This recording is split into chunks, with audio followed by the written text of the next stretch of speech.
sur Radio Classique. Social Echo.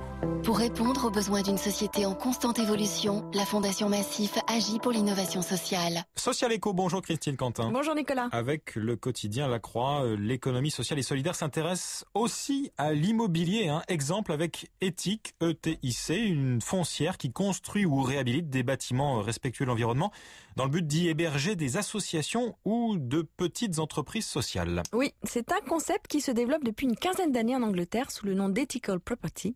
Aujourd'hui, 20 bâtiments éthiques sont répartis dans tout le pays et depuis 2 ans, Cécile Galloselva, une ancienne salariée d'Ethical Property, déploie la même solution, la même idée à Lyon et à Montreuil via la société Ethic. Avec toujours le même objectif ? Exactement, répondre au problème du mal logement des associations en leur proposant un hébergement de qualité, c'est-à-dire en centre-ville, pensé et géré pour réduire au maximum les coûts et l'empreinte écologique quotidienne.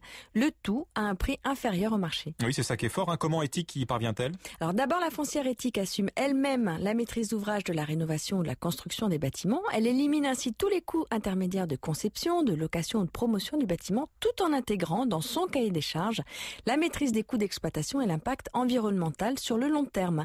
Autre particularité, Ethic rencontre et intègre les besoins de ses futurs locataires avant de faire la recherche du bâtiment adéquat. Au final, elle parvient à des coûts de location très bas, autour de 300 € par poste de travail par mois, tout compris, avec des services réellement adaptés aux futurs locataires. Quel type de service ? Alors, d'abord de manière très classique, la gestion des espaces mutualisés, salle de réunion, cuisine, espace de travail, mais aussi la mise en place de voitures d'autopartage, l'achat en gros du papier recyclé, des téléphones portables et la gestion de la téléphonie ou du réseau informatique, chaque fois sans surcoût.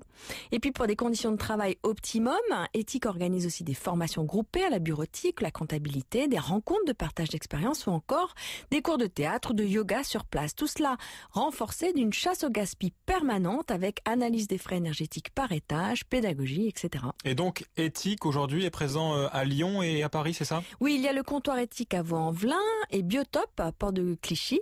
À suivre début 2014 l'ouverture d'une usine réhabilitée de 2000 m² à Montreuil. C'est d'ailleurs maintenant le grand challenge d'Ethic pour se développer.